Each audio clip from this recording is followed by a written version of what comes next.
Hi friends, నేను మీ ధనంజయ్. నేటి ప్రపంచం. సోషల్ మీడియాలో అనుచిత వ్యాఖ్యలు చేసిన నటి శ్రీరెడ్డిపై కేసు నమోదైంది. తూర్పుగోదావరి జిల్లా బొమ్మరి పోలీస్ స్టేషన్లో సెక్షన్ 196, 353, 79 BSL 67 సెక్షన్ ప్రకారం కేసు నమోదైంది. టీడీపీ రాష్ట్ర మహిళా కార్యదర్శి మధ్య పద్మ ఫిర్యాదు మేరకు కేసు నమోదు చేశారు పోలీసులు. సోషల్ మీడియాలో సీఎం చంద్రబాబుపై, డిప్యూటీ సీఎం పవన్ కళ్యాణ్పై, మంత్రి లోకేష్పై, హోంమంత్రి అనితలపై ఇష్టానుసారంగా నోటికి వచ్చేటట్లు సోషల్ మీడియా వేదికగా అనుచిత వ్యాఖ్యలు చేసేది శ్రీరెడ్డి.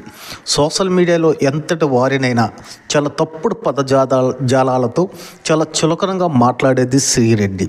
ఈ విషయంపై రాష్ట్ర మహిళా కార్యదర్శి పద్మ గారు బొమ్మరి పోలీస్ స్టేషన్లో ఫిర్యాదు చేశారు. ఫ్రెండ్స్, నా వీడియో నచ్చినట్లుంటే సబ్స్క్రైబ్ చేసి లైక్ చేయండి. ఇట్లు మీ ధనంజయ్. నేటి ప్రపంచం.